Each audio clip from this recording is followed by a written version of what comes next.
श्री विष्णु अष्टोत्तर शतनाम स्तोत्रम्। नमाम्यहं हृषीकेशं केशवं मधुसूदनं सूदनं सर्वदैत्यानां नारायणमनामयं जयन्तं विजयं कृष्णम् अनन्तं वामनं तथा विष्णुं विश्वेश्वरं पुण्यं विश्वात्मानं सुरार्चितम् अनघं त्वघहर्तारं नारसिंहं श्रियः प्रियं श्रीपतिं श्रीधरं श्रीदं श्रीनिवासं महोदयं श्रीरामं माधवं मोक्ष क्षमारूपं जनार्दनं सर्वज्ञं सर्ववेत्तारं सर्वेशं सर्वदायकं हरिं मुरारिं गोविन्दं पद्मनाभं प्रजापतिम् आनन्दज्ञानसम्पन्नं ज्ञानदं ज्ञानदायकम् अच्युतं सबलं चन्द्र वक्त्रं व्याप्तपरावरं योगेश्वरं जगद्योनिं ब्रह्मरूपं महेश्वरं मुकुन्दं चापि वैकुण्ठम् एकरूपं कविं ध्रुवं वासुदेवं महादेवं ब्रह्मण्यं ब्राह्मणप्रियं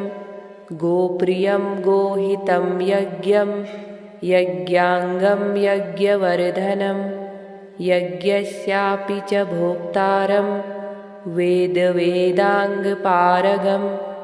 वेदज्ञं वेदरूपं तं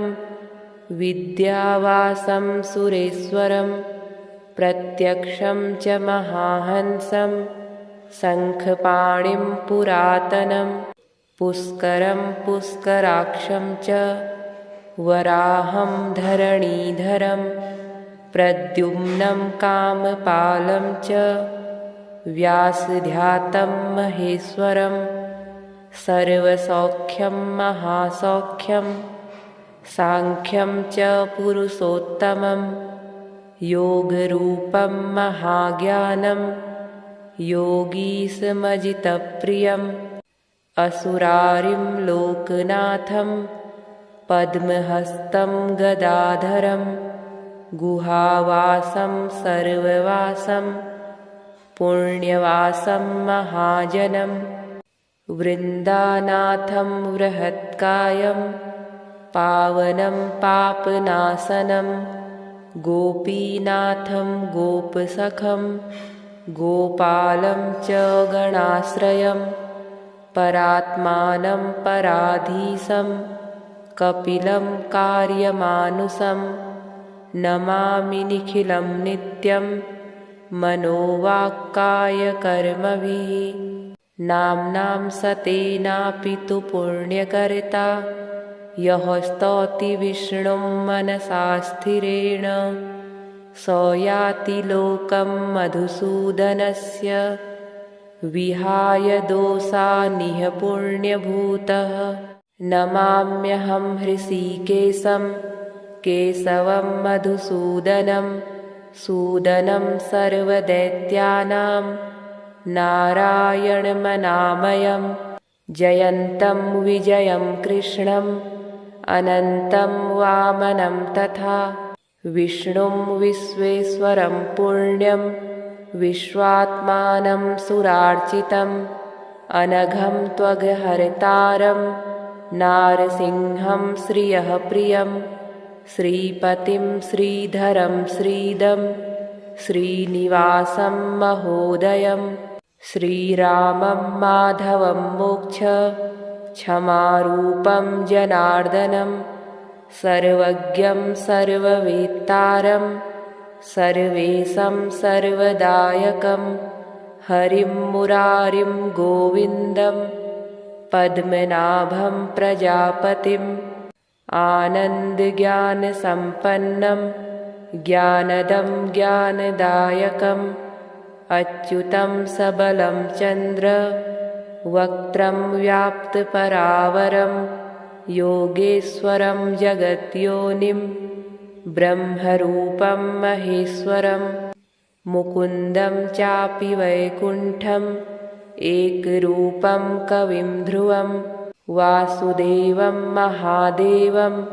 ब्रह्मण्यं ब्राह्मणप्रियं गोप्रियं गोहितं यज्ञं यज्ञाङ्गं यज्ञवर्धनं यज्ञस्यापि च भोक्तारं वेदवेदाङ्गपारगं वेदज्ञं वेदरूपं तं विद्यावासं सुरेश्वरं प्रत्यक्षं च महाहंसं शङ्खपाणिं पुरातनं पुष्करं पुष्कराक्षं च वराहं धरणीधरं प्रद्युम्नं कामपालं च व्यासध्यातं महेश्वरं सर्वसौख्यं महासौख्यं सांख्यं च पुरुषोत्तमं योगरूपं महाज्ञानं योगीशमजितप्रियम् असुरारिं लोकनाथं पद्महस्तं गदाधरं गुहावासं सर्ववासं पुण्यवासं महाजनं वृन्दानाथं बृहत्कायं पावनं पापनाशनं गोपीनाथं गोपसखं गोपालं च गणाश्रयं परात्मानं पराधीशं कपिलं कार्यमानुषं नमामि निखिलं नित्यं मनोवाक्कायकर्मभिः नाम्नां सतेनापि तु पुण्यकर्ता यः स्तौति विष्णुं मनसा स्थिरेण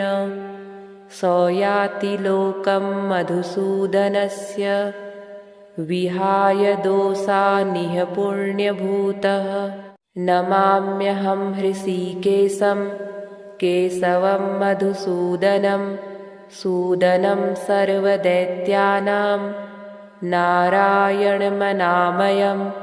जयन्तं विजयं कृष्णम् अनन्तं वामनं तथा विष्णुं विश्वेश्वरं पुण्यं विश्वात्मानं सुरार्चितम् अनघं त्वघहर्तारं नारसिंहं श्रियः प्रियं श्रीपतिं श्रीधरं श्रीदं श्रीनिवासं महोदयं श्रीरामं माधवं मोक्ष क्षमारूपं जनार्दनं सर्वज्ञं सर्ववेत्तारं सर्वेशं सर्वदायकं हरिं मुरारिं गोविन्दं पद्मनाभं प्रजापतिम् आनन्दज्ञानसम्पन्नं ज्ञानदं ज्ञानदायकम् अच्युतं सबलं चन्द्र वक्त्रं व्याप्तपरावरं योगेश्वरं जगद्योनिं ब्रह्मरूपं महेश्वरं मुकुन्दं चापि वैकुण्ठम् एकरूपं कविं ध्रुवं वासुदेवं महादेवं ब्रह्मण्यं ब्राह्मणप्रियं गोप्रियं गोहितं यज्ञं यज्ञाङ्गं यज्ञवर्धनं यज्ञस्यापि च भोक्तारं वेदवेदाङ्गपारगं वेदज्ञं वेदरूपं तं विद्यावासं सुरेश्वरं प्रत्यक्षं च महाहंसं शङ्खपाणिं पुरातनं पुष्करं पुष्कराक्षं च वराहं धरणीधरं प्रद्युम्नं कामपालं च व्यासध्यातं महेश्वरं सर्वसौख्यं महासौख्यं सांख्यं च पुरुषोत्तमं योगरूपं महाज्ञानं योगीशमजितप्रियम् असुरारिं लोकनाथं पद्महस्तं गदाधरं गुहावासं सर्ववासं पुण्यवासं महाजनं वृन्दानाथं बृहत्कायं पावनं पापनाशनं गोपीनाथं गोपसखं गोपालं च गणाश्रयं परात्मानं पराधीशं कपिलं कार्यमानुषं नमामि निखिलं नित्यं मनोवाक्कायकर्मभिः नाम्नां सतेनापि तु पुण्यकर्ता यः स्तौति विष्णुं मनसा स्थिरेण स याति लोकं मधुसूदनस्य विहाय दोषानिह पुण्यभूतः नमाम्यहं हृषीकेशं केशवं मधुसूदनं सूदनं सर्वदैत्यानां नारायणमनामयं जयन्तं विजयं कृष्णम् अनन्तं वामनं तथा विष्णुं विश्वेश्वरं पुण्यं विश्वात्मानं सुरार्चितम् अनघं त्वघहर्तारं नारसिंहं श्रियः प्रियं श्रीपतिं श्रीधरं श्रीदं श्रीनिवासं महोदयं श्रीरामं माधवं मोक्ष क्षमारूपं जनार्दनं सर्वज्ञं सर्ववेत्तारं सर्वेशं सर्वदायकं हरिं मुरारिं गोविन्दं पद्मनाभं प्रजापतिम् आनन्दज्ञानसम्पन्नं ज्ञानदं ज्ञानदायकम् अच्युतं सबलं चन्द्र वक्त्रं व्याप्तपरावरं योगेश्वरं जगद्योनिं ब्रह्मरूपं महेश्वरं मुकुन्दं चापि वैकुण्ठम् एकरूपं कविं ध्रुवं वासुदेवं महादेवं ब्रह्मण्यं ब्राह्मणप्रियं गोप्रियं गोहितं यज्ञं यज्ञाङ्गं यज्ञवर्धनं यज्ञस्यापि च भोक्तारं वेदवेदाङ्गपारगं वेदज्ञं वेदरूपं तं विद्यावासं सुरेश्वरं प्रत्यक्षं च महाहंसं शङ्खपाणिं पुरातनं पुष्करं पुष्कराक्षं च वराहं धरणीधरं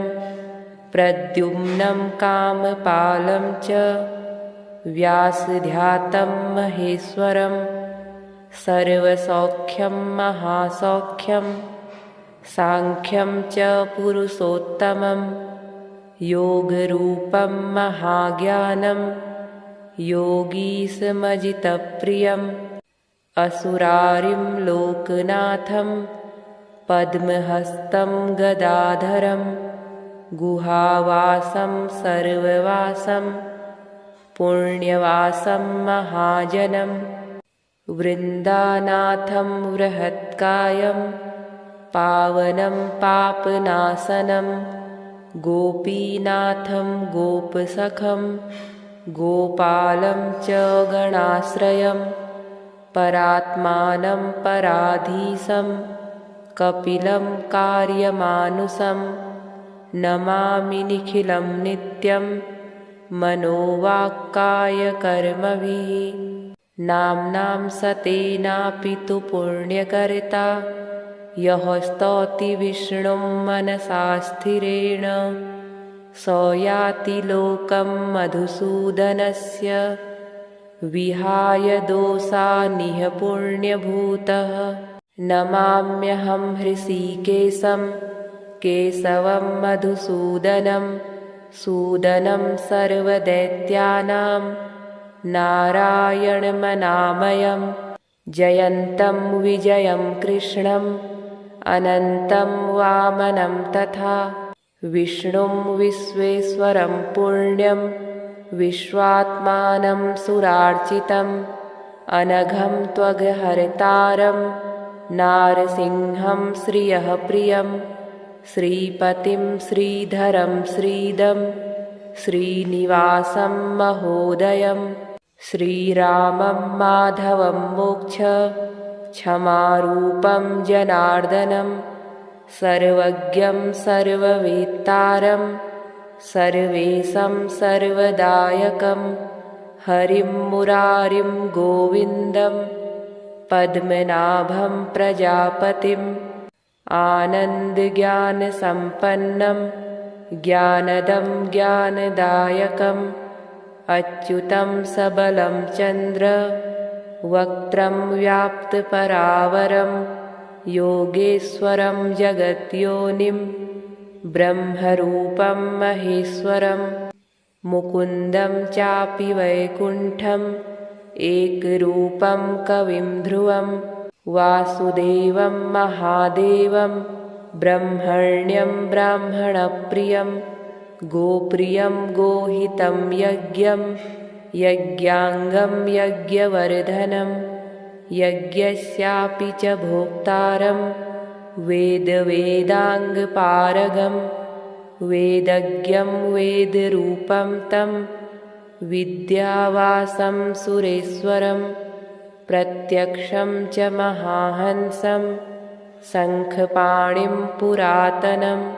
पुष्करं पुष्कराक्षं च वराहं धरणीधरं प्रद्युम्नं कामपालं च व्यासध्यातं महेश्वरं सर्वसौख्यं महासौख्यं सांख्यं च पुरुषोत्तमं योगरूपं महाज्ञानं योगीशमजितप्रियम् असुरारिं लोकनाथं पद्महस्तं गदाधरं गुहावासं सर्ववासं पुण्यवासं महाजनं वृन्दानाथं बृहत्कायं पावनं पापनाशनं गोपीनाथं गोपसखं गोपालं च गणाश्रयं परात्मानं पराधीशं कपिलं कार्यमानुषं नमामि निखिलं नित्यं मनोवाक्कायकर्मभिः नाम्नां सतेनापि तु पुण्यकर्ता यः स्तौति विष्णुं मनसा स्थिरेण स याति लोकं मधुसूदनस्य विहाय दोषानिह पुण्यभूतः नमाम्यहं हृषीकेशं केशवं मधुसूदनं सूदनं सर्वदैत्यानां नारायणमनामयं जयन्तं विजयं कृष्णम् अनन्तं वामनं तथा विष्णुं विश्वेश्वरं पुण्यं विश्वात्मानं सुरार्चितम् अनघं त्वघहर्तारं नारसिंहं श्रियः प्रियं श्रीपतिं श्रीधरं श्रीदं श्रीनिवासं महोदयं श्रीरामं माधवं क्षमारूपं जनार्दनं सर्वज्ञं सर्ववेत्तारं सर्वेशं सर्वदायकं हरिं मुरारिं गोविन्दं पद्मनाभं प्रजापतिम् आनन्दज्ञानसम्पन्नं ज्ञानदं ज्ञानदायकम् अच्युतं सबलं चन्द्र वक्त्रं व्याप्तपरावरं योगेश्वरं जगद्योनिं ब्रह्मरूपं महेश्वरं मुकुन्दं चापि वैकुण्ठम् एकरूपं कविं ध्रुवं वासुदेवं महादेवं ब्रह्मण्यं ब्राह्मणप्रियं गोप्रियं गोहितं यज्ञं यज्ञाङ्गं यज्ञवर्धनं यज्ञस्यापि च भोक्तारं वेदवेदाङ्गपारगं वेदज्ञं वेदरूपं तं विद्यावासं सुरेश्वरं प्रत्यक्षं च महाहंसं शङ्खपाणिं पुरातनं पुष्करं पुष्कराक्षं च वराहं धरणीधरं प्रद्युम्नं कामपालं च व्यासध्यातं महेश्वरं सर्वसौख्यं महासौख्यं सांख्यं च पुरुषोत्तमं योगरूपं महाज्ञानं योगीशमजितप्रियम् असुरारिं लोकनाथं पद्महस्तं गदाधरं गुहावासं सर्ववासं पुण्यवासं महाजनं वृन्दानाथं बृहत्कायं पावनं पापनाशनं गोपीनाथं गोपसखं गोपालं च गणाश्रयं परात्मानं पराधीशं कपिलं कार्यमानुषं नमामि निखिलं नित्यं मनोवाक्कायकर्मभिः नाम्नां सतेनापि तु पुण्यकर्ता यः स्तौति विष्णुं मनसा स्थिरेण स याति लोकं मधुसूदनस्य विहाय दोषानिह पुण्यभूतः नमाम्यहं हृषीकेशं केशवं मधुसूदनं सूदनं सर्वदैत्यानां नारायणमनामयं जयन्तं विजयं कृष्णम् अनन्तं वामनं तथा विष्णुं विश्वेश्वरं पुण्यं विश्वात्मानं सुरार्चितम् अनघं त्वघहर्तारं नारसिंहं श्रियः प्रियं श्रीपतिं श्रीधरं श्रीदं श्रीनिवासं महोदयं श्रीरामं माधवं मोक्ष क्षमारूपं जनार्दनं सर्वज्ञं सर्ववेत्तारं सर्वेशं सर्वदायकं हरिं मुरारिं गोविन्दं पद्मनाभं प्रजापतिम् आनन्दज्ञानसम्पन्नं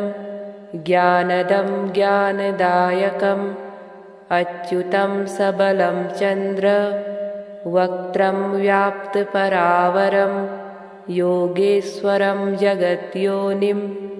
ब्रह्मरूपं महेश्वरं मुकुन्दं चापि वैकुण्ठम् एकरूपं कविं ध्रुवं वासुदेवं महादेवं ब्रह्मण्यं ब्राह्मणप्रियं गोप्रियं गोहितं यज्ञं यज्ञाङ्गं यज्ञवर्धनं यज्ञस्यापि च भोक्तारं वेदवेदाङ्गपारगं वेदज्ञं वेदरूपं तं विद्यावासं सुरेश्वरं प्रत्यक्षं च महाहंसं शङ्खपाणिं पुरातनं पुष्करं पुष्कराक्षं च वराहं धरणीधरं प्रद्युम्नं कामपालं च व्यासध्यातं महेश्वरं सर्वसौख्यं महासौख्यं सांख्यं च पुरुषोत्तमं योगरूपं महाज्ञानं योगीशमजितप्रियम् असुरारिं लोकनाथं पद्महस्तं गदाधरं गुहावासं सर्ववासं पुण्यवासं महाजनं वृन्दानाथं बृहत्कायं पावनं पापनाशनं गोपीनाथं गोपसखं गोपालं च गणाश्रयं परात्मानं पराधीशं कपिलं कार्यमानुषं नमामि निखिलं नित्यं मनोवाक्कायकर्मभिः नाम्नां सतेनापि तु पुण्यकर्ता यः स्तौति विष्णुं मनसा स्थिरेण स याति लोकं मधुसूदनस्य विहाय दोषानिह पुण्यभूतः। नमाम्यहं हृषीकेशं केशवं मधुसूदनं सूदनं सर्वदैत्यानां नारायणमनामयं जयन्तं विजयं कृष्णं अनन्तं वामनं तथा विष्णुं विश्वेश्वरं पुण्यं विश्वात्मानं सुरार्चितम् अनघं त्वघहर्तारं नारसिंहं श्रियः प्रियं श्रीपतिं श्रीधरं श्रीदं श्रीनिवासं महोदयं श्रीरामं माधवं मोक्षक्षमारूपं जनार्दनं सर्वज्ञं सर्ववेत्तारं सर्वेशं सर्वदायकं हरिं मुरारिं गोविन्दं पद्मनाभं प्रजापतिम् आनन्दज्ञानसम्पन्नं ज्ञानदं ज्ञानदायकम् अच्युतं सबलं चन्द्र वक्त्रं व्याप्तपरावरं योगेश्वरं जगद्योनिं ब्रह्मरूपं महेश्वरं मुकुन्दं चापि वैकुण्ठम् एकरूपं कविं ध्रुवं वासुदेवं महादेवं ब्रह्मण्यं ब्राह्मणप्रियं गोप्रियं गोहितं यज्ञं यज्ञाङ्गं यज्ञवर्धनं यज्ञस्यापि च भोक्तारं वेदवेदाङ्गपारगं वेदज्ञं वेदरूपं तं विद्यावासं सुरेश्वरं प्रत्यक्षं च महाहंसं शङ्खपाणिं पुरातनं पुष्करं पुष्कराक्षं च वराहं धरणीधरं प्रद्युम्नं कामपालं च व्यासध्यातं महेश्वरं सर्वसौख्यं महासौख्यं सांख्यं च पुरुषोत्तमं योगरूपं महाज्ञानं योगीशमजितप्रियम् असुरारिं लोकनाथं पद्महस्तं गदाधरं गुहावासं सर्ववासं पुण्यवासं महाजनं वृन्दानाथं बृहत्कायं पावनं पापनाशनं गोपीनाथं गोपसखं गोपालं च गणाश्रयं परात्मानं पराधीशं कपिलं कार्यमानुषं नमामि निखिलं नित्यं मनोवाक्कायकर्मभिः। नाम्नां सतेनापि तु पुण्यकर्ता यः स्तौति विष्णुं मनसा स्थिरेण स याति लोकं मधुसूदनस्य विहाय दोषानिह पुण्यभूतः। नमाम्यहं हृषीकेशं केशवं मधुसूदनं सूदनं सर्वदैत्यानां नारायणमनामयं जयन्तं विजयं कृष्णं अनन्तं वामनं तथा विष्णुं विश्वेश्वरं पुण्यं विश्वात्मानं सुरार्चितम् अनघं त्वघहर्तारं नारसिंहं श्रियः प्रियं श्रीपतिं श्रीधरं श्रीदं श्रीनिवासं महोदयं श्रीरामं माधवं मोक्षक्षमारूपं जनार्दनं सर्वज्ञं सर्ववेत्तारं सर्वेशं सर्वदायकं हरिं मुरारिं गोविन्दं पद्मनाभं प्रजापतिम् आनन्दज्ञानसम्पन्नं ज्ञानदं ज्ञानदायकम् अच्युतं सबलं चन्द्र वक्त्रं व्याप्तपरावरं योगेश्वरं जगद्योनिं ब्रह्मरूपं महेश्वरं मुकुन्दं चापि वैकुण्ठम् एकरूपं कविं ध्रुवं वासुदेवं महादेवं ब्रह्मण्यं ब्राह्मणप्रियं गोप्रियं गोहितं यज्ञं यज्ञाङ्गं यज्ञवर्धनं यज्ञस्यापि च भोक्तारं वेदवेदाङ्गपारगं वेदज्ञं वेदरूपं तं विद्यावासं सुरेश्वरं प्रत्यक्षं च महाहंसं शङ्खपाणिं पुरातनं पुष्करं पुष्कराक्षं च वराहं धरणीधरं प्रद्युम्नं कामपालं च व्यासध्यातं महेश्वरं सर्वसौख्यं महासौख्यं सांख्यं च पुरुषोत्तमं योगरूपं महाज्ञानं योगीशमजितप्रियम् असुरारिं लोकनाथं पद्महस्तं गदाधरं गुहावासं सर्ववासं पुण्यवासं महाजनं वृन्दानाथं बृहत्कायं पावनं पापनाशनं गोपीनाथं गोपसखं गोपालं च गणाश्रयं परात्मानं पराधीशं कपिलं कार्यमानुषं नमामि निखिलं नित्यं मनोवाक्कायकर्मभिः नाम्नां सतेनापि तु पुण्यकर्ता यः स्तौति विष्णुं मनसा स्थिरेण स याति लोकं मधुसूदनस्य विहाय दोषानिह पुण्यभूतः नमाम्यहं हृषीकेशं केशवं मधुसूदनं सूदनं सर्वदैत्यानां नारायणमनामयं जयन्तं विजयं कृष्णम् अनन्तं वामनं तथा विष्णुं विश्वेश्वरं पुण्यं